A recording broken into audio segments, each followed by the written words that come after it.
Imagine standing on a vast expanse of ice drifting through the frigid North Atlantic.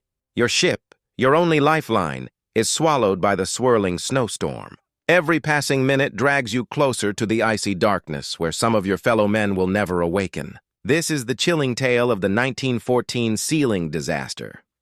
In the early 20th century, sealing was a booming trade for Newfoundland, a small island off Canada's eastern coast. The capital, St. John's, was perfectly situated for sealing operations. Ships leaving the harbor sailed straight into the North Atlantic, teeming with seals. At the time, seal hunting was a cornerstone of life in the region. Large numbers of the population either hunted seals themselves or worked for sealing companies, relying on the trade for their livelihood. The work, however, was brutal. Seal hunters labored for hours on end, often exposed to the elements with minimal safety measures. Ice floes, vast sheets of ice where seals congregated, were the hunting grounds, and crews would be dropped off miles from the ship to reach their prey. After the hunt, they had to trek the same distance back. Ships could not approach the herds directly without spooking them, and thick ice further limited movement. Storms in the North Atlantic could strike suddenly, especially in seasonal transitions, adding another layer of danger. By April, ice floes could stretch 6 miles across, yet they became increasingly fragile, breaking apart under the weight of men and equipment. Ships specially designed as icebreakers had reinforced bows to navigate these conditions. But many vessels, including the SS Newfoundland, lacked these capabilities. Built in 1872 as a cargo ship, the Newfoundland had no ice-breaking design and relied on its modest 2-cylinder steam engine, barely 130 horsepower, to push through ice. Compared to purpose-built sealing vessels, it was at a severe disadvantage. On March 30, 1914, the Newfoundland became stuck on an ice floe. Captain Westbury Keene, only 27, faced the impossible.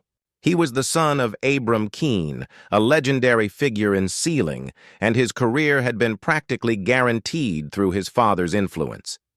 Looking across the ice, Westbury spotted his father's ship, the SS Stefano, belonging to a rival sealing company.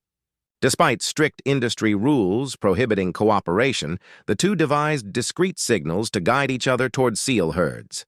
A raised derrick meant a herd had been found, a simple but effective method. Westbury realized he had no signal for emergency aid. Unlike the Newfoundland, the Stefano was powerful, capable of breaking ice more effectively, and would have been a lifeline, especially as the Newfoundland had no radio. Wireless communication existed on ships by this time, but sealing companies avoided the expensive systems. The Newfoundland had briefly tested one, but removed it after months of no benefit. That morning, Westbury assessed the distance to the Stefano, roughly 5 to 7 miles. Sending men across the ice was risky and labor-intensive, yet the promise of abundant seals justified the effort. By dawn, 166 men set off across the icy expanse under the supervision of Second Officer George Tuff. Conditions initially seemed favorable, mild temperatures and light winds, but the ice was weakened by spring thaw. Men fell through freezing water, soaking themselves, yet pressed on. 3 hours into the trek, halfway to the Stefano, progress was slow, but the ice improved, allowing a steadier pace. Snow began to fall lightly, temperatures dropped, and some hunters began abandoning the mission, taking collected seals back to the Newfoundland. By the time the first group reached the Stefano, 34 men had already turned back. The remaining 132 were welcomed aboard, offered tea and bread, but their exhaustion went largely unnoticed by Abram Keene. Focused on his own crew and operations, after a brief respite, the crew was sent back onto the ice to reach the seal herd, now following the orders of George Tuff. Unfortunately, miscalculations about time and distance meant they left earlier than Abram expected, leading to dangerous exposure. Within hours, visibility deteriorated, temperatures fell, and whiteout conditions set in.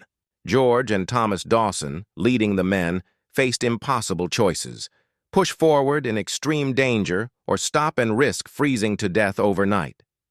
They built makeshift shelters from ice, using ropes and flags to light small fires. By dawn on April 1st, almost half the men had perished overnight.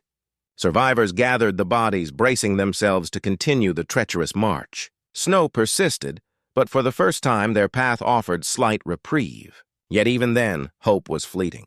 Ships appeared on the horizon, the SS Bonaventure, and later, the Stefano, but each failed to rescue them, either moving away or being out of reach. Hypothermia set in, causing some men to experience paradoxical undressing, a dangerous state where victims feel unbearably hot despite freezing conditions. Step by step, inch by inch, the men pressed forward, splitting into groups based on physical ability. Only a few could continue, while others remained behind, knowing they might never survive the night. George's small group pressed on, using the Newfoundland as a distant guide. They trudged over the fragile ice, each step an agonizing test of endurance. Every creak of the ice beneath them reminded them that a single misstep could send them into the freezing water. Night fell, and with it came the blinding snow, reducing visibility to almost zero. The men were cold, exhausted, and disoriented. Yet George pushed them forward, knowing that stopping meant almost certain death. Meanwhile, those who were too weak to continue huddled together, attempting to preserve what little warmth they had. Some had only minimal clothing, soaked from falling through the ice the day before. Fires built from scraps of rope and pieces of ice provided scant relief. The sound of the wind howling across the floe was relentless, and the snow began turning to freezing rain. Those exposed to it shivered violently, their bodies losing heat faster than they could regain it. By morning, the toll of the night was evident. Nearly half of the men who had spent the night on the ice had frozen to death. George organized the survivors, instructing them to gather the bodies and prepare for the next leg of the journey. Even in this dire state, they had no choice but to continue, following the compass and what scraps of guidance they had left. As the day progressed, their luck shifted briefly. The snow eased, offering a momentary reprieve and allowing George to spot another ship, the SS Bonaventure, about 2 miles to the northwest. It was a chance for salvation, yet the path was treacherous, and most of the men were physically incapable of reaching it. Desperation and hypothermia began to cloud judgment. Some men even began exhibiting paradoxical undressing, a dangerous symptom of severe hypothermia. By mid-afternoon, the Stefano appeared on the horizon. The men thought they were finally saved. They waved frantically, screamed for help, but the ship veered away, oblivious to their presence. Their morale plummeted as darkness fell again, forcing them to prepare for another freezing night on the ice. George calculated the distance to the Newfoundland, now estimated at 4 to 6 miles. It was nearly impossible for most to continue, but he divided the group. Those able to walk would attempt to reach the Newfoundland, while the weakest remained with Thomas to survive the night. Only 9 men joined George on the march, highlighting the extreme toll the disaster had already taken. Meanwhile, back on the Newfoundland, Captain Westbury Keene remained on deck, anxiously scanning the ice. He could see the small group approaching, but was unable to assist directly due to the ship being trapped in the ice. Hours passed, and night fell. The ice groaned under the strain of the ship's attempts to free itself. Then, in the middle of the night, the ship finally broke free and moved toward the last known location of the crew. Tragically, George's group was only 30 minutes from boarding when the Newfoundland steamed past, out of reach. The survivors still on the ice faced another brutal night. Some of the stronger men carried the bodies of those who had succumbed, stacking them together, often surrounding the unconscious Thomas to protect him as best they could. The following morning, George led the remaining able men toward the Newfoundland. A separate group of 2, seeing the Bonaventure closer than the Newfoundland, decided to head in that direction instead. This meant there were now 5 distinct groups on the ice. Those who died the first night, those remaining with Thomas, George's group of 9 split into 2, and the final 2 heading for the Bonaventure. It was chaos, survival dependent on a mix of endurance, luck, and chance. Abram Keene, aboard the Stefano, received a wireless message from the Bonaventure requesting assistance. The last 2 survivors managed to reach the ship, sparking a coordinated rescue effort. Meanwhile, Westbury on the Newfoundland spotted George and the small group and waited anxiously. Once they were aboard, George relayed the location of the remaining men. The Bonaventure, Stefano, and even the SS Florizel all worked together to rescue the stranded men.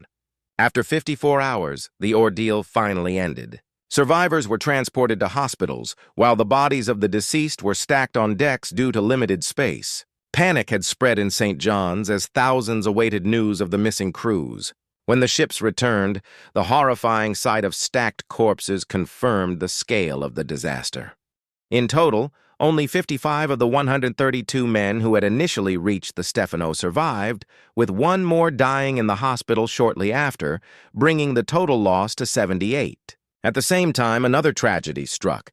The SS Southern Cross sank, taking 174 men and over 35,000 seal pelts with it. In the first days of April 1914, St. John's lost 251 men. Survivors suffered life-altering injuries. Many required amputations due to frostbite, including Thomas, who lost both legs. George was fortunate to escape relatively intact physically, though the psychological toll was immense.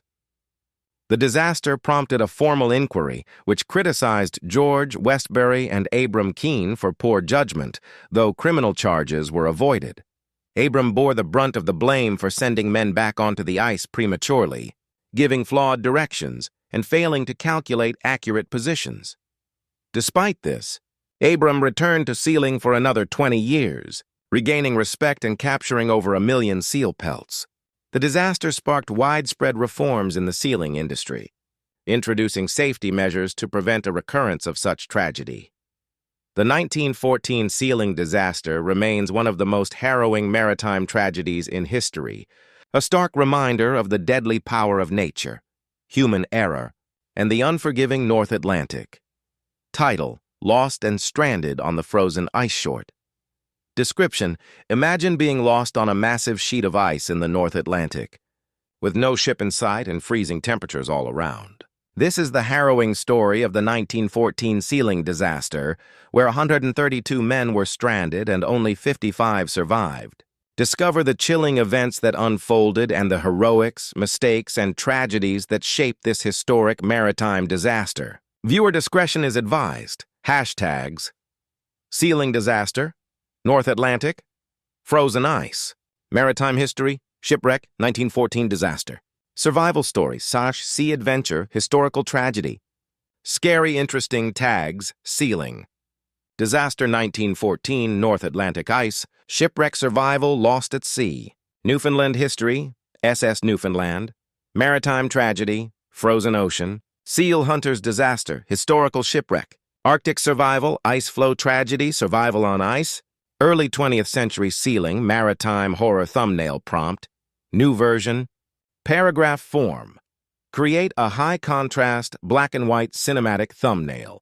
Show a frozen North Atlantic ice floe covered in cracks and snow, with a small group of men in early 20th century sealing clothes on the right side, exhausted, shivering, and huddled together. One man should be looking desperately toward the horizon. On the left side, place bold white text, "Lost and Stranded on the Ice." Include faint silhouettes of distant ships through heavy snow in the background. Emphasize harsh weather, cold, and danger with dramatic shadows and chilling atmosphere. Animation. Prompt, new version, paragraph form. Create a black and white cinematic animation showing a frozen North Atlantic with cracked ice floes and heavy snowfall.